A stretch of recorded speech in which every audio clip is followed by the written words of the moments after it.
So welcome back to the cafe. Today we're going to be doing some urban grunge textured jelly prints. That's a mouthful.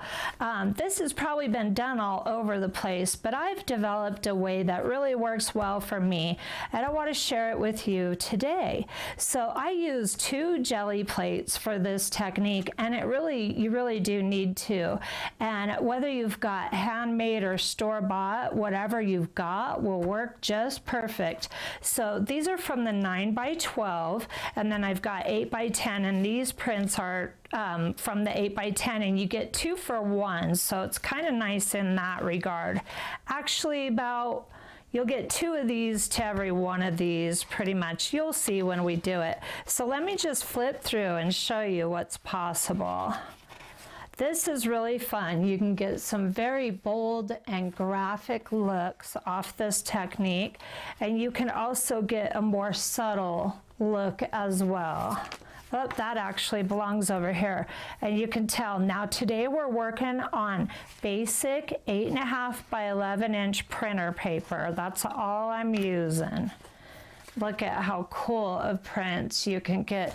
Just some real urban, elegant grunge pages to use again and again. Now, you can go, contrast is king with this kind of finish. And what I mean by that is, contrast is like a volume control, okay?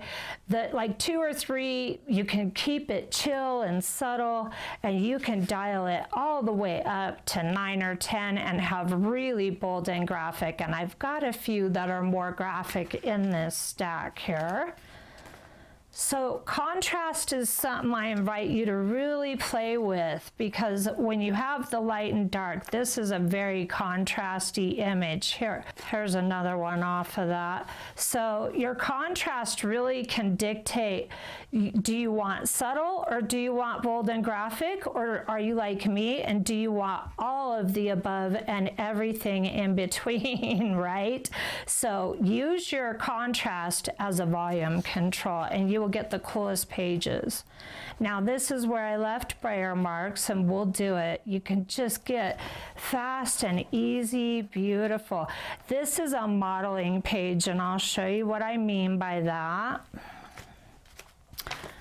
And then here's the last 9x12. Now I always have a couple of pages handy just to catch the overflow on my 9x12 plate, because of course it's a little bit bigger than the paper. And then these are the 8.5 by 11 inch modeled pages that you get to create along next to your 9x12s that I just showed. Look at that. I actually really love this one too. I think this one's really cool. And this just comes from layers on your plate, like we've seen so much. It's, you know, cleaning your plate. And I originally did learn that from Robin McClendon. Don't clean your plate. Clean your plate with a print, and you get the coolest stuff. Here's some more bold and graphic. So you get matching but contrasting prints when you do it this way. Here's another one of those brushed golds. Here's another modeled page plus a pole. And last but not least, you can just get some really cool ones. So let's get into this now. Okay, move these out of the way. And I've got a nice stack of printer paper to my right over here. Now check this out. This little tool, my guy is a flooring installer, and we have these all over our house.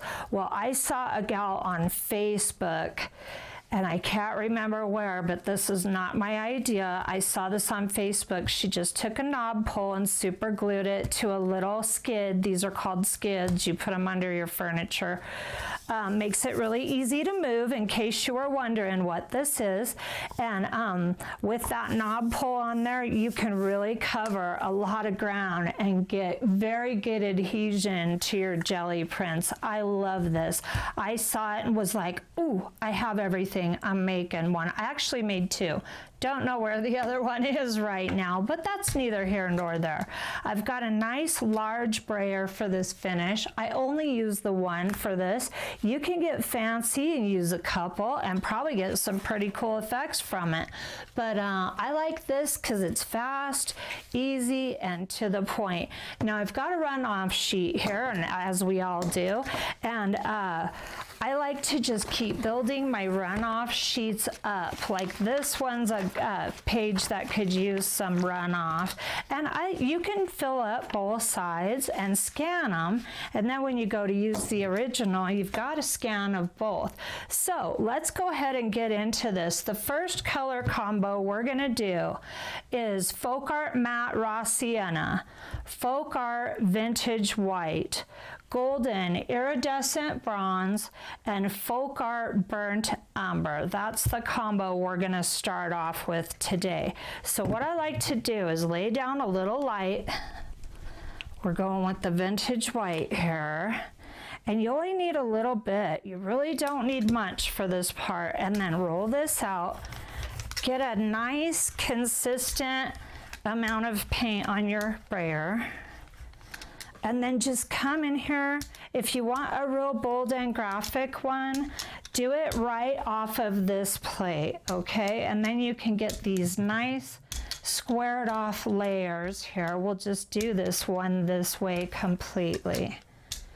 And then with the leftover paint, I can either leave it and let it dry, but I do like to smooth it out because then you get better, nothing goes to waste, very little. And then my runoff page gets the last of it.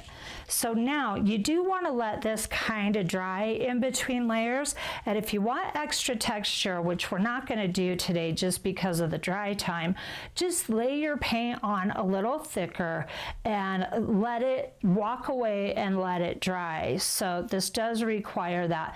Now what I like to do is I just have a couple of stiff pieces of watercolor paper here, and I will just hit this up, and it doesn't take long when you're doing really thin layers. You can blow through this and get it dry very quick, of course, the beauty of acrylics. Now let's go ahead and throw down a little bit of this raw sienna. I love this color. It's a very warm, burnt orange kind of color, very autumny. It makes for a beautiful finish, and I really want to roll this out smooth. I can even offload a bit of it, and then I'm just going to come in. I want this whole piece to kind of be bold and graphic, so I'm going to follow the same principle with the brayer as I did with the Vintage White. You get it. You know what I'm saying. Okay. So there's that. Now I'm going to go ahead and smooth this. Now, a couple of things you can do. If you get your paint too thick, which mine isn't right now, but you can come in and let's start a blotter page. Actually, this would make a good blotter page because it's got some cool stuff on it. You can come in to grunge up this. You can do it to both, but we're just going to do it to this one. And then you pick up a little, and you get more of a grungy finish here. Now this has to dry, so I'll be back. Each layer adds a little bit more time each time, so I'll be right back. So now what I want to do is take my golden iridescent bronze, and this is very fluid. I love this paint. It is like liquid molten gold. I love it. It's so beautiful. I'm really not sure why they call it bronze. To me, it looks like a beautiful pale gold. I don't know. Maybe it's just me, maybe not. Maybe you think so too. But this is the color we're going with, and it is gorgeous. So I really want to fill in a lot of these gaps with this because I want it to peek through big time. And this color, as you can see, is translucent. So you can get pretty heavy-handed with it and really put it all over your plate. La la la. Talk much, Kory? Sometimes. Okay, so we'll let that sit. Now I can start pulling, watch. I can start, see how that pulled up? you want to watch that. Once you get to a certain point of layers, it does start to bind the layers, and if you roll too much, it'll start to pick it back up. So you can use that as a grunge technique, but you want to be aware of it. Look at how much I just picked up right there. Try to smooth that line out. So yeah, you want to be aware of that. That's a big thing to be watching for. Now we're going to do the tiniest bit. Now that I have this big open dry spot, I'm going to go ahead and lay it down and get it on here. I'm just going to put a tiny bit, and I want to roll this out because it's a pretty dark color, so I'm going to get good contrast out of it, but I also want it to also blend too with the color palette I've got down. So now I just want to come in gently with this color, and it'll add a really nice accent. This is where that volume control comes in. Now I want contrast with this darker color, but I don't want it dialed all the way to Mach 9, you know what I mean? At least not this time. Sometimes I want exactly that.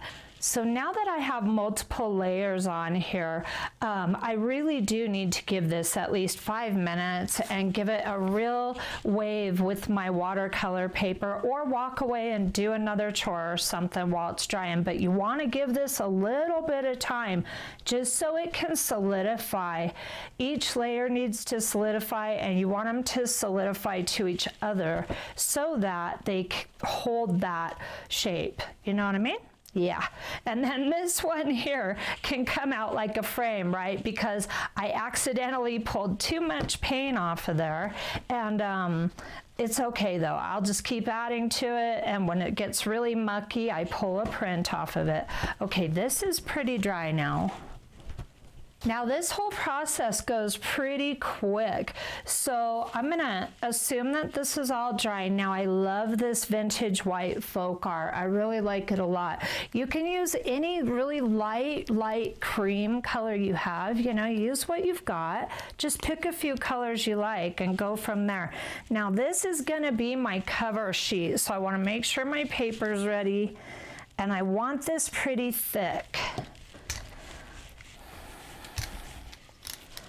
And I'm going to come in here and just pull from the 8x10 and keep filling my plate until I get a nice consistent layer. And I want this juicy, not too juicy, but juicy enough to pull all the layers, and thin enough to be able to pull all the layers. It's important to have this layer thin, but consistent. That's the best way to describe it. Okay, now that I've got that, and then this one I'm just going to leave and not worry about. This is the priority for me.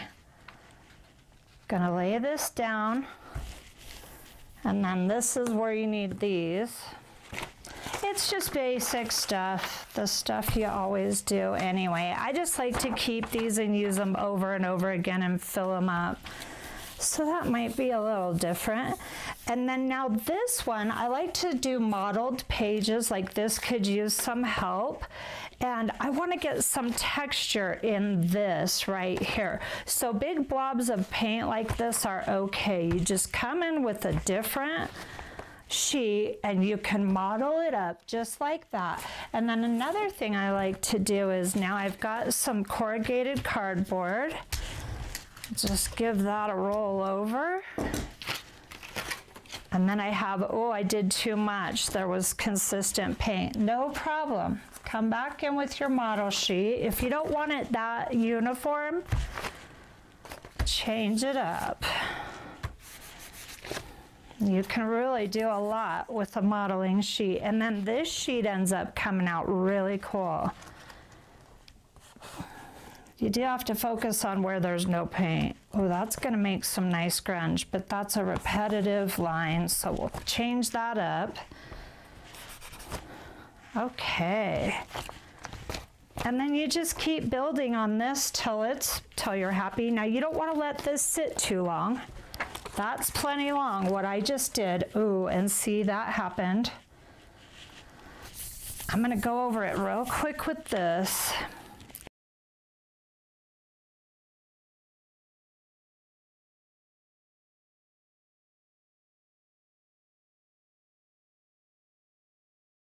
So now you've got this bold and graphic image, and it's really fun, and you can play around with different color combinations.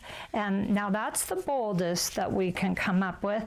Now this isn't quite ready for a pull yet. It needs more color. So let's do that the same color combination here in a different order. I'm going to throw down some iridescent bronze and really get it on here. And then I want to offload some of that. Let's get another texture in here. I'm going to come in here and kind of smooth a little bit of this out. I kind of like the texture of where it's at, but I want to mess with it just the tiniest bit.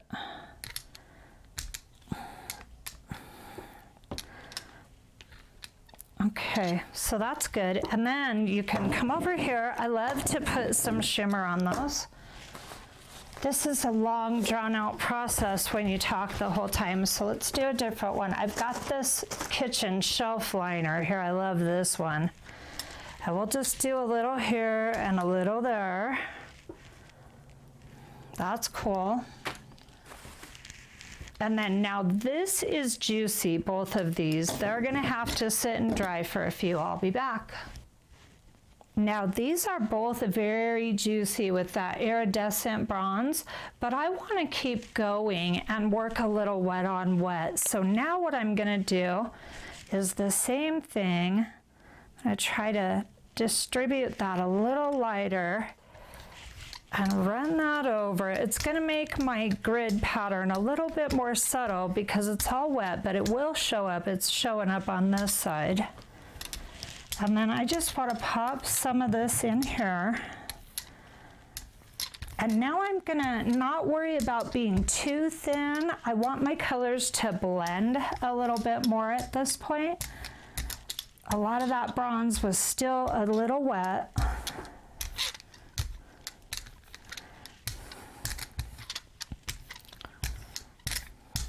This will get you a bit of a subtler print, and then the colors you put closer together will really serve to dictate how much contrast, of course.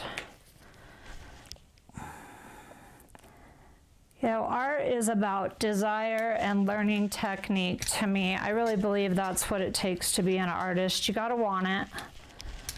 You gotta want it enough to think about it a lot. You know what I mean? Okay, that's really juicy. So I'm gonna up my little paper over here and get some stuff on it because that's way too much. So now I can even get color even after I did offloaded all of that. I love layers. Layers are magic. And then you play with your volume control of contrast, and you can shoot off into the sky like a rocket with some really cool artwork. I'm going all over because I want this to be a more blended look. Now, while that's still wet, I'm gonna go ahead and add some of this. Okay, I want quite a bit of this brown on here too, so I'm really gonna come in pretty thick with it and really kind of hit it into those other colors. Now, once you get this final layer on before your pull layer, now you can't be cheating. At least I can't. I have to let this dry.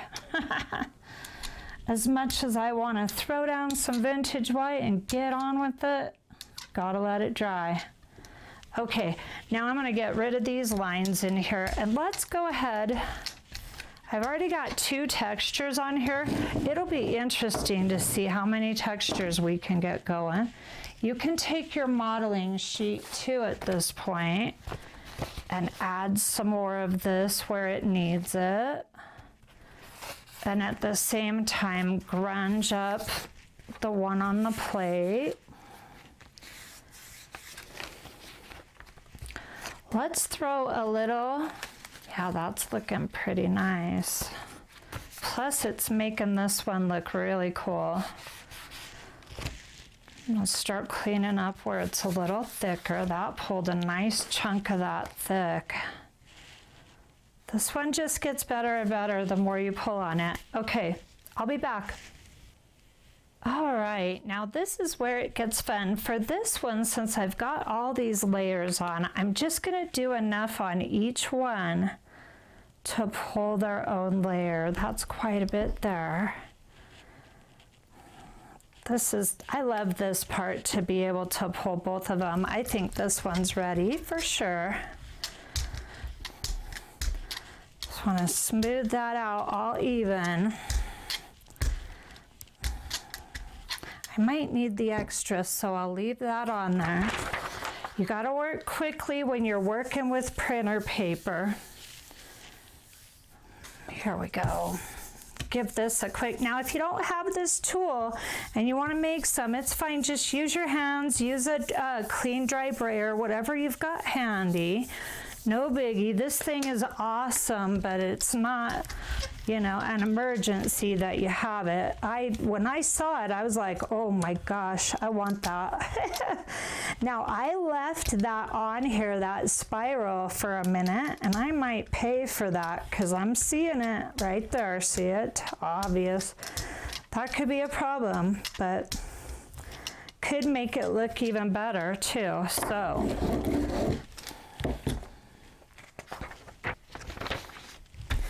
I always end up putting those two on, and then now you can really rock the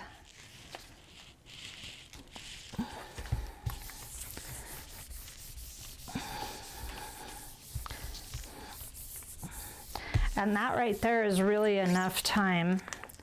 You want to pull these pretty quick because this printer paper can come apart on you on a jelly plate. Okay, there's that print. Wow, that came out good. I'm a little concerned about the spiral of paint here. Let's see what we have. Ooh. Oh, I've got two sheets. I was wondering what was going on. Whew, lucky. Okay, see how quick you can make these printer paper rules. All right, now we did the bold and graphic iridescent bronze on top, and then we modeled and blended the background. So you could even just keep going wet on wet if you want to get your top coat, the very first one, more blended. But I love this graphic look of the textured bronze. I think it came out really fun. You can get a lot of texture in these. So there's those two off of the same. I'm gonna do one more with Burnt Umber, Martha Stewart. This is Champagne Gold. Oh, light gold. And then Folk Art Teal. And I'm just gonna play some music, and I'll probably throw in some vintage white too. So let's do one more, and then you are free.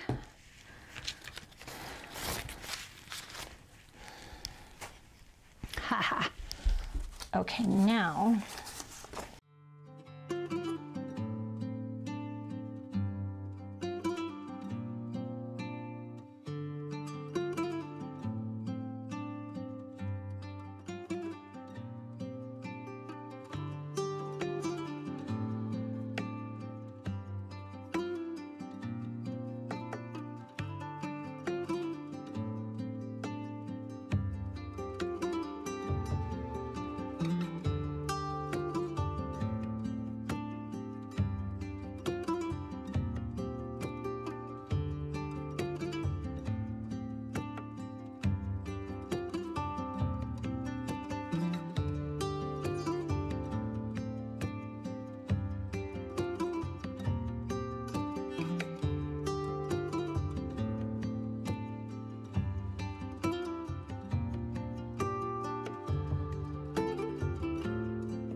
to add a little pizzazz, we're going to put in just a touch of this raw sienna. I think it needs it.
So having a couple plates, I always end up with quite a little batch. So here's our runoff sheets and our blotters that we worked on today.